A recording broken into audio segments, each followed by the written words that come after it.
Welcome to the Business Men and Women of Color podcast. I am your host, Ann Austin, and it is once again my pleasure to be back here giving these types of programs to you. And I say these types because we have 4 years of podcast experience here at the BMWOC. We're in our 4th season, going strong with about 58 participants we have this year, including the BMWOC Magazine that is on fire right now. So if you are on this platform and you are listening right now, just head on over to bmwocpodcast.com/BMWOCMag and definitely check out the latest magazine that we have featuring the local businesses and people from around the world doing interesting things. Now, this year on the podcast, we have, again, 58 amazing people from all over the country sharing their information for you. So I need you to share, like, and vote for your favorite podcast person to win one of 7 BMWOC awards that we have again this year. If you would like to see winners from last year, please check out the 2018 and the 2017 BMWOC platform that you just click up on the link above at the BMWOCpodcast.com website. Just in case you didn't know, the podcast is a global online podcast platform that we use to unite people from around the world to share their information about their career in business. So if you're interested in any of the categories, they're here to share their story with you. So make sure that you have a pen, a piece of paper, get some notes, get some tips, tell a friend, like, share, and vote. And we definitely are happy to have you here visiting us at the BMWOC.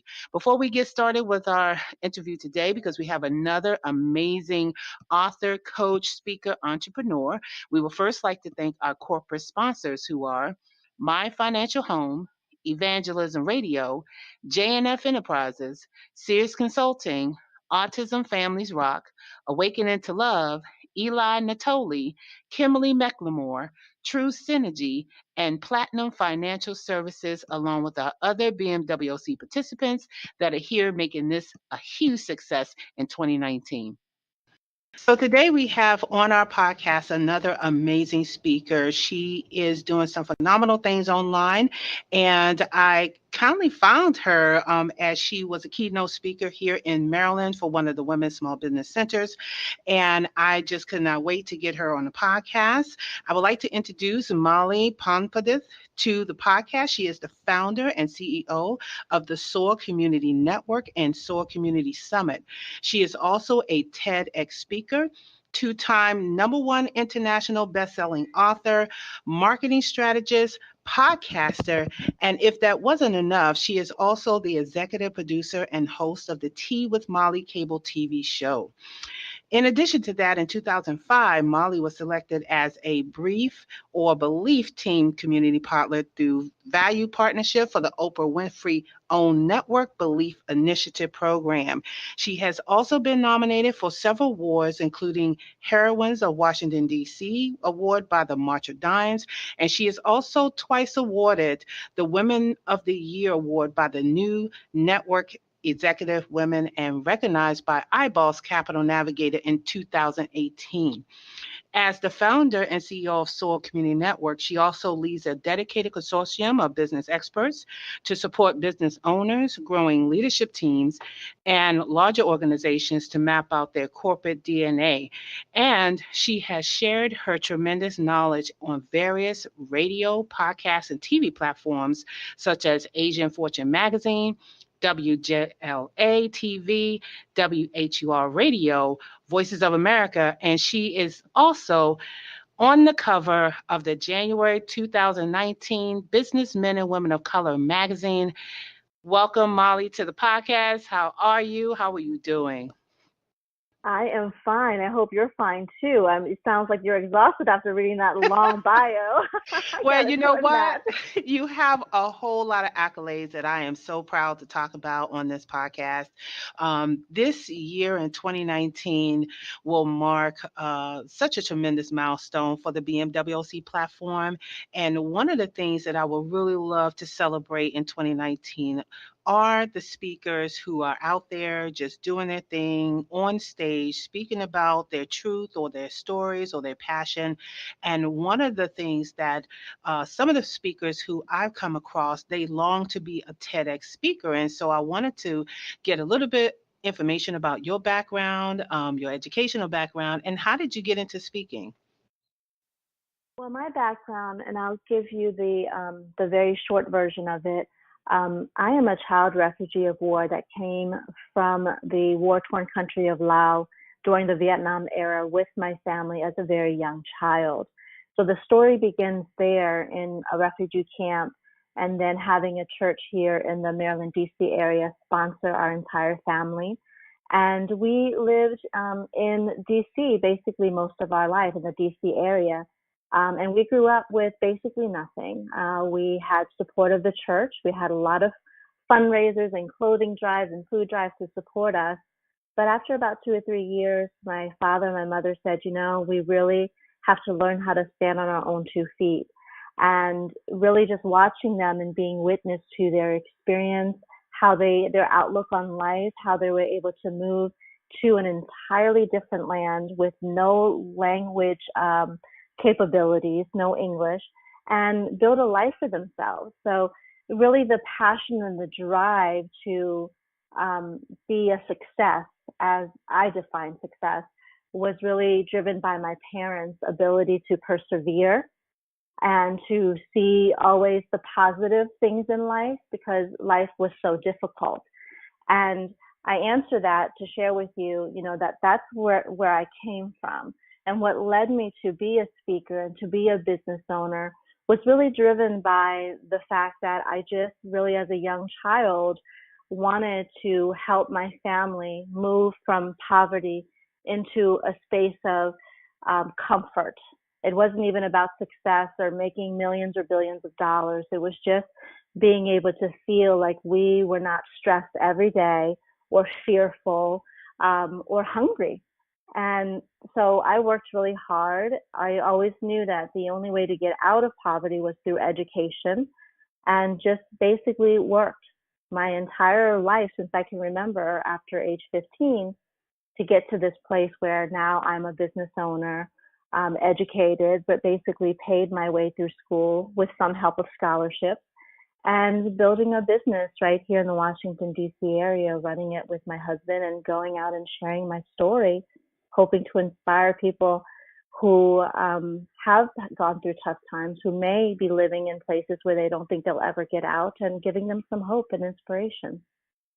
Wow, Marley, I'm gonna tell you, I am really taken aback and so inspired by your story because, and the reason why I am because I know where I kind of came from, and through this process of doing podcasts here on the BMWOC, I have spoken to many people who have had rough backgrounds, human trafficking, or refugee, or what have you, or domestic violence. And so, what's really inspiring about your story, as I hear it, is that you guys were able to persevere all of the obstacles, no matter that it seemed overwhelming, you know, to you at the time, but you still managed to reach for that education or find a path in your life that will bring you out of that. And so the question I have for you is for those folks that are in these situations and who really want to aspire to get out of this situation, can you share some of your coping mechanisms of how you kind of dealt with this type of thing growing up as a child, and maybe, you know, kind of share with them what they can do to keep their spirits up and to inspire them to keep going for whatever it is that they're trying to do? Well, first I have to say that I can't take credit for all of the ways in which I was able to, in air quotes now, get out, right? Get out of poverty, get out of the situation. It was really through a lot of support and love from my family, who always fed us love and truth, meaning that we were special, we were unique, we had the capacity to be great. I also had a lot of mentors. My, high school teachers, for instance, saw something special in me and went out of their way to support and tutor and give extra because they knew that my parents could not help us with homework because they didn't speak the language. So me as well as my siblings, we all had to figure it out ourselves. But that isn't really true because we didn't figure it out ourselves. So one advice I would give is, really connect with people who see your uniqueness. Make sure that, you grab onto their love and their compassion and their desire to support you instead of denying it or being prideful. The other thing too that I would say is one way to process a lot of pain and have a vision, a brighter vision for yourself. For me, it was journaling. It was being able to put my pains and my worries and anxiety somewhere outside of my body and outside of my mind or my heart, so it wasn't poisoning me and keeping me into a place where I would have these limiting beliefs. So I wrote it out. Some people do that through other various ways. So one advice would be find a way to release your pain, your worries, and your anxiety, whether it's through sharing with friends, whether in my case it was writing poetry, but get it out of you so that you don't own those limiting beliefs and make it become your truth. Yeah, absolutely. I actually journaled as well through a lot of tough times. And I do find that when you journal, you can actually go back and see where you accomplished so many things, that you overcame so many things. And I think that that's really important. Last year, there was also a lot of conversation about journaling. So I definitely would recommend that for anyone who's going through this type of thing. And thank you so much for sharing your background because I really believe that through this process, when people hear other stories like this, that it's not the end of the world. There is hope, and someone else has been through it, and they got over it, and so you're showing that, and I really love that about your story. So when you started looking at speaking and education, what was some of the things that kind of gravitated to you that drew you to public speaking? What drew me to public speaking is I think all the years in my career where I was typically asked to either pitch some type of proposal or train a class or mentor, whether it was the youth or colleagues or peers that were entering my industry. After I had been with a company for a little while, they typically put me out in front. And I thought, wow, what is it about my personality or the way in which I share or emote um, makes it so that my managers and my supervisors saw the ability for me to be in front, to sell or to persuade or to convince or whatever, fill in the blank. And so I knew that there was something already that was natural because I had never really developed that aspect, didn't take any classes on it, if you will. And so I knew that others saw the power of my storytelling or the power that I had to connect with an audience. And so that kind of planted the seed, to be honest, and said, there's something here. The ability for me to get out front, share emotionally from the heart what is necessary to evoke some type of response, emotion, or decision making. So that's where it began for me, is through the years of seeing how it was positioned. And then also, when you start to tell stories or when you're in marketing and sales and you're trying to help people make decisions, what I also found, at least in my personality, in my case, was the emotional connection between what I was sharing, the stories or cases I was sharing, and actually the hearts and minds that were being touched and moved. So I felt like, okay, if I have a natural way to emote and I'm able to connect with an audience or with the people that I'm in front of in a very emotional way where they feel safe and they feel honored and they feel heard, then there's something here for me to do that could inspire and motivate people out there in the world to live their best life, to make decisions that are going to impact their lives for the better, and the list goes on. So that's really how I kind of figured out naturally, okay, there's something that's natural in me to be able to impact emotionally people out there who are longing for either a solution or some type of inspiration or motivation. Okay, awesome. So, being a speaker and talking about how you connect with the audience, can you share maybe one tip that aspiring speakers who are learning how to do this, or maybe people who are speakers but they still haven't been able to connect with audience, maybe share like one tip that you can give them to kind of help them on their way? I think the one thing that truly helped me was to study speakers that I aspired to be like. Because, for instance, once you know your personality and the way in which you share stories or the way in which you speak, you'll start to then understand the power of knowing your style. So, one thing that I would say is understand your unique style. Because for me, the type of speaker I am not a rah rah, very loud, energetic, motivational speaker. It's just not authentic to me. I am more of an inspirational speaker, a true storyteller. And so my style is not so loud and bold and boisterous on stage because I find a lot of energy from that. And I love watching other speakers that are very motivational.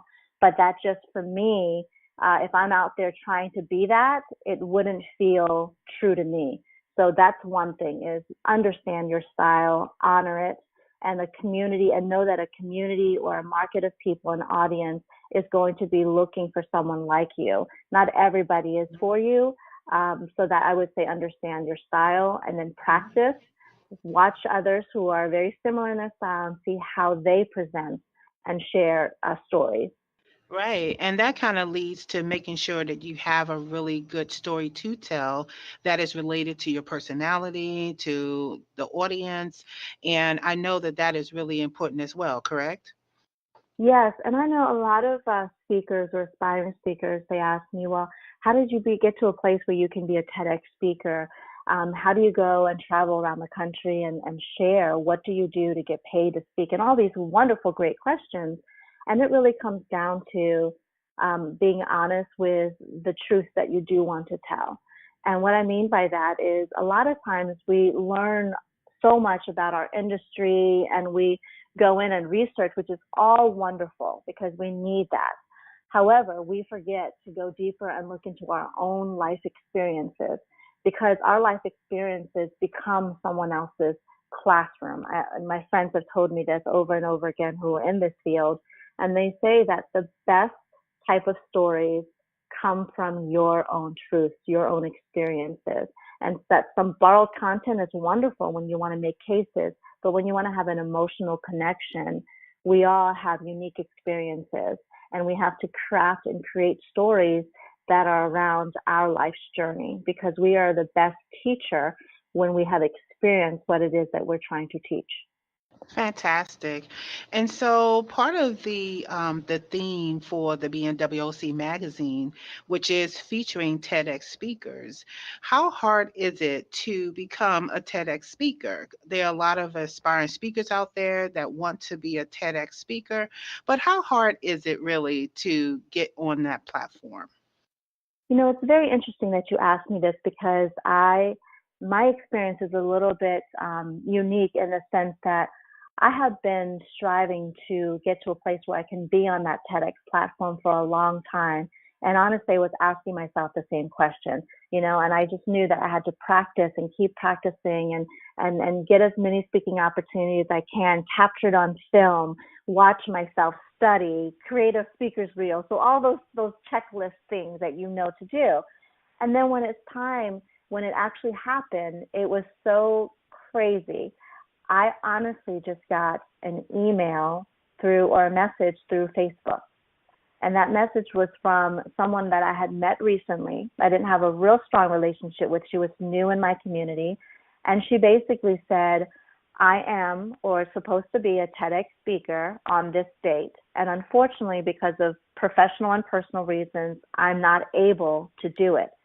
And when I thought of the topic and I thought of the type of message that this particular TEDx had a theme for, immediately you were the first person that came to mind. And so that's how I was able to get invited in, submit Wow. my topics, They were able to research me because I had stuff already online, and it was pretty much a sure bet because I was heavily referred in. Now, let me share that because it is a unique experience. And let me say that the reason why ultimately they said yes was I had been practicing for all of those years. When they did go and they did try and research me to make sure 100% that I was the one that they would choose, they had something online to go to. They were able to track down a couple of videos and speakers reels. They were able to look on my LinkedIn and see all the different recommendations of me as a speaker. So even though the situation was wonderful and unexpected, all of those years of preparation is truly what it takes to be a TEDx speaker. The right time, the right people, the right network, the right place, and all of those years of practice. And I think a lot of times we forget to practice. You really hit home for me on that. Practice, practice, practice, no matter what it is, because if you're trying to master something, you have to practice. And I'm so glad that you really outlined that, because I think a lot of times we want to go for the easy thing. We want to just go straight on in without actually practicing and perfecting what we do. And I really want to thank you for sharing that. So, Molly, let's switch gears for a minute. Let's talk about your cable TV show, Host of Tea with Molly. Talk about how you came across that and also your experience with Oprah Winfrey. Oh my goodness. Okay, so yeah, I'm putting you out there now. yes, I don't even know where to begin. Okay, so let's start with the television show. The television show, and I have to give credit where credit is due. I was actually here in my home when a friend of mine was visiting, and we were having a conversation. It was very deep and very intimate, and we were drinking tea. And all of a sudden, she's like, man, this is such an awesome conversation. It's so honest, and we're laughing, and we're drinking, we're having tea with Mali. And all of a sudden, it was like a light bulb came. She looked at me, I looked at her, and I have to give credit to her. Shout out to Akia Ashman Brew. She was the one who said, you need to have your own television show, and you need to call it Tea with Mali. And so it all began many years ago, right here in my home on my back porch. And I thought, who am I? Because that's the question that we always ask ourselves. Who am I to have my own TV show? How does that even happen? And with the age of technology, that can happen, and it is happening all over the world with podcasts and video programs and web shows. And so we decided, okay. I talked with my husband and I said, you know what, I'm going to try a pilot. And we had a friend who was familiar with lighting, and we basically filmed in my backyard with a couple of friends just to pilot it. And then lo and behold, there were like 90,000 or so people who viewed the show on YouTube. It was just so crazy. And I thought, what in the world? And so we knew that we were onto something. And fast forward, we decided that we were going to contact some local cable shows, show them the pilots through YouTube and see the number of views. And most of the cable networks said, wow, this is great stuff. Why don't you become a member, because you have access to the cameras and even people can volunteer. And that's how the show began. We started filming in my living room in front of the fireplace. And we would invite up-and-coming business owners, civic leaders, all kinds of interesting people from the DC area to come and share their stories around passion and purpose through their business or their organization. Wow, how awesome is that? That is definitely very awesome, and thank you for sharing. And so that cable TV show, is it still going on right now? Where can people catch your show? Yes, so the best way to catch it if you are not local is through the YouTube channels and also through teawithmali.com. Now, for the cable show, in terms of syndication, we have been syndicated in Fairfax here locally in Virginia, in Montgomery County in Maryland, and we have also reached New York City, so that our episodes, basically get submitted and it goes out. We haven't filmed or haven't been in production for almost 2 years, because when we filmed it over 3 years ago, we had I guess, over 3.5 years of content, evergreen content, Wow. that we filmed over one entire summer.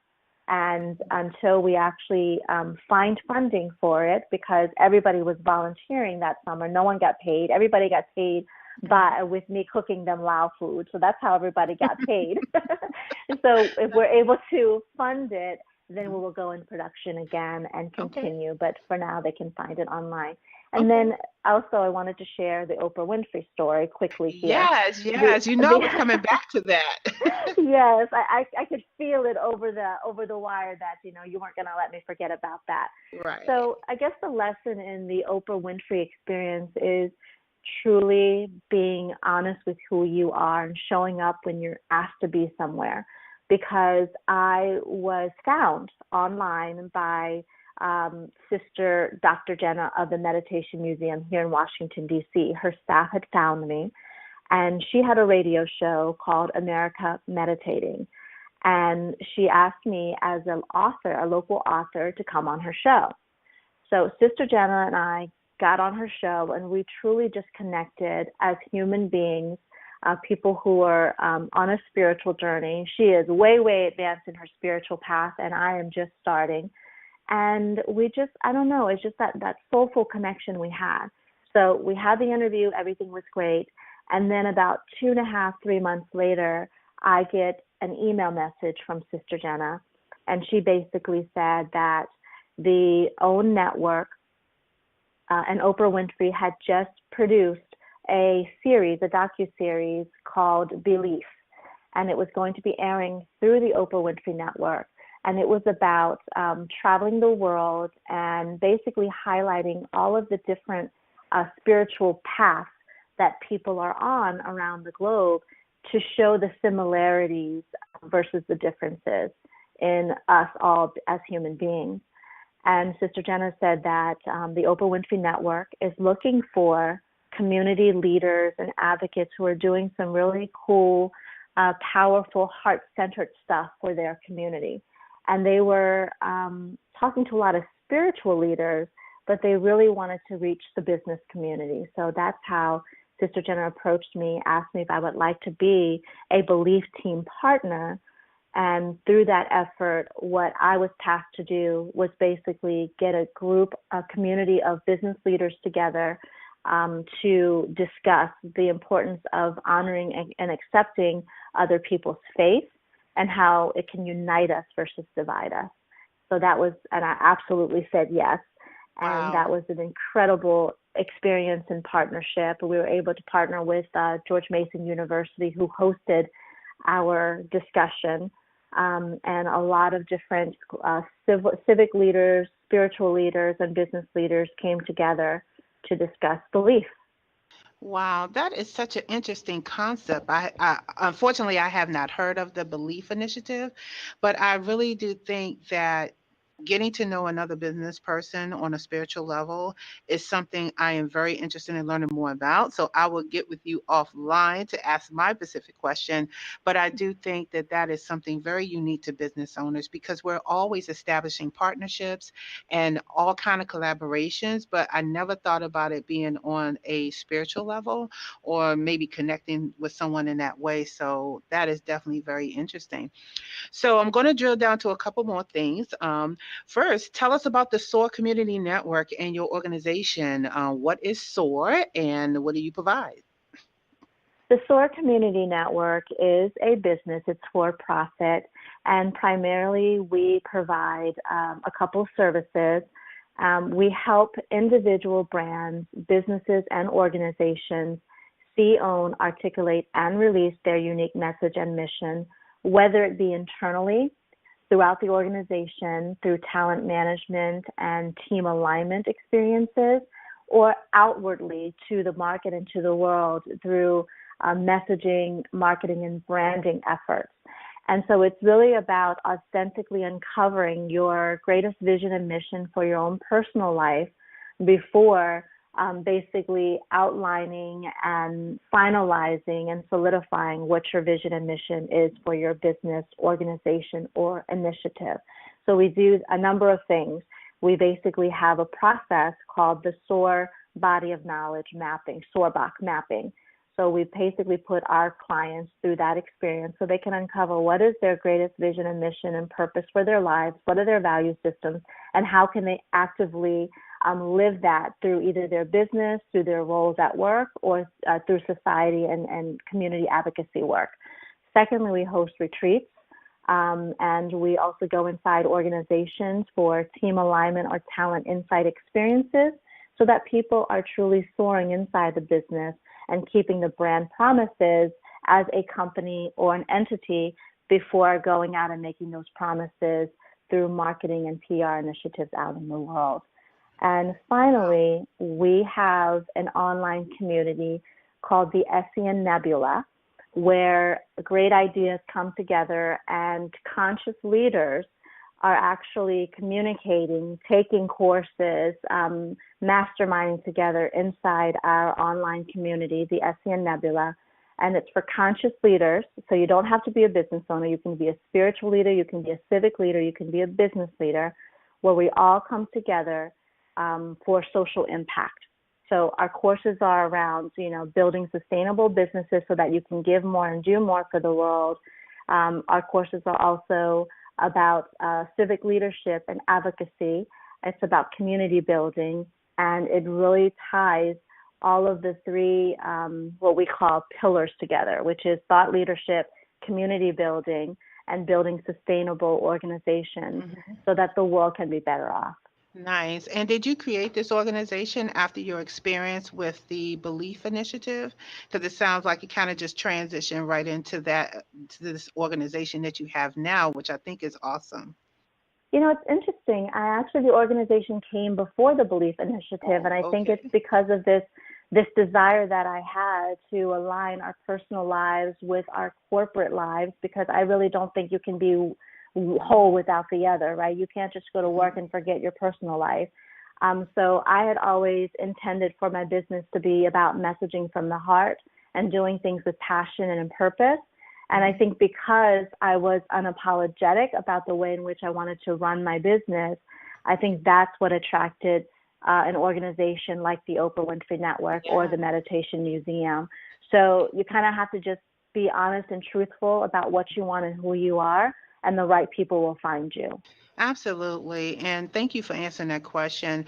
I guess I'm sort of drilling down and really hitting home with people who are listening. So if you're listening to this podcast, is that one of the things I want to hit home is that preparation is everything. And so Mali is talking about, her whole entire, world from childhood on up, how she kind of put things in preparation and how she planned and practiced and everything. And I want to instill that to those who are listening to this podcast who are striving to be a speaker or want to become a TEDx talk, or maybe have opportunities like the Oprah Winfrey Own Network Belief Initiative that will give you that opportunity, but you got to do it with belief, and you got to do it with consistency, and you definitely have to do it with commitment for sure.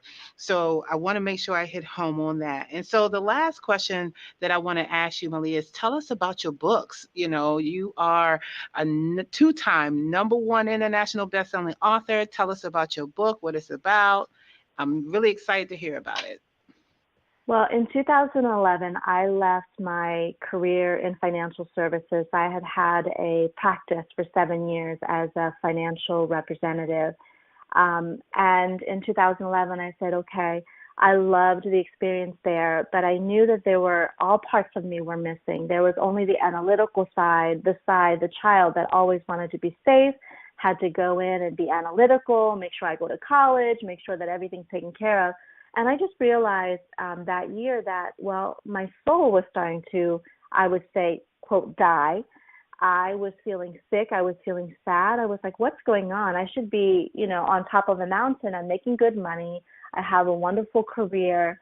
But there was something missing, the element of the soul, which was basically the creative part of me was dying. And as a poet, as a songwriter, that didn't really get a chance to explore that, I knew something was wrong. So I left my practice in 2011, and basically that year decided that I was going to finally finish telling my story. So I published my memoir, A Million Fireflies, the same year that I decided to launch my business. It was a brand new start for me. It was telling the whole story of my life, the whole of who I am. And I was determined to build a business who would also help people message the whole of their hearts, right? Messaging from the heart is what I called it at that time. And so that memoir called A Million Fireflies was my first book. It was a journey that was very vulnerable, shared my young years escaping the war to, at that time, present day in 2011. That was my first book. The second book was something that came to me that exact same year. 2 months later, after announcing that I was going to release my memoir that year, a friend of mine came, Miss Akia, and she said, I am going to be finishing a book helping people with vision and mission mapping for small business owners. And I would like to co-author this with 3 other entrepreneurs. Would you like to be one of them? So in 2011, Seen and Sustain, which is the business workbook, and A Million Fireflies was published. And then just recently, last year in 2017, and again this year in 2018, I published 2 other books, Born to Be Me, which is a compilation with Creative Publishing Group in Canada, and also The Balancing Act, which came out this year, also published with the publishing group, and collaborated with 19 or so other authors. Those 2 books became #1 bestsellers, both in 2017 and most recently in October of 2018 with The Balancing Act. Wow, fantastic. And where can they find your books? Our books can be found on Amazon. They can also go to our website at soarcommunitynetwork.com. And when they go to the About page, they'll also learn all the different books that I've published and get more information there. Awesome. And are you going to be involved in any kind of events that people should come out to see, or maybe speaking engagements that they should come out and listen to you? Yes, so if they go and they follow us on social media, they can follow us on SOAR Community Network or follow me at Mali Phonpadith, and I'm sure you'll share that in the notes. Then they can find upcoming activities, events. If they're interested in learning more about the SCN Nebula, we have membership events. If they become a member, they can access, but also there's a public calendar for events that are for non-members as well, so that they can connect with really like-minded, conscious business, civic, and spiritual leaders to help guide their path as well. Okay, fantastic. And I ask every business this question: what do you need to thrive for your business? I believe it is all about relationships. So what I am looking for and what our team at the SOAR Community Network is looking for are solid relationships where people are authentically and honestly sharing what it is that they need support with, how it is that we can help them, and vice versa. As a growing business, we also need a lot of support. And so don't be afraid to openly and honestly share your gifts and talents, because we might need them. And our goal is to build organic relationships where the work that we do and the clients that we support truly need us, can afford us, and it's the right match. And if we're not the right match, our goal is to make sure that we don't just leave them behind or say no, but we find the right people who can support them as well. Okay, awesome. And so everybody that is listening to this podcast, you have gotten all the information that you could ever get from Mali here about being a successful speaker and a TEDx speaker. She has endured a lot, but she also achieved a lot. And so I hope that in this message, in this podcast, that you were able to walk away with some information that is going to help you with your business. And I want to thank you, Mali, for being on the podcast today. Please make sure you check out the bottom of her page, check out her book, go to her website, connect with her if you have any questions. And if you need anything else from this podcast, you know where to find me here. And thank you, Mali, for being on the podcast. I really appreciate your time. Thank you so much for having me. It's an honor.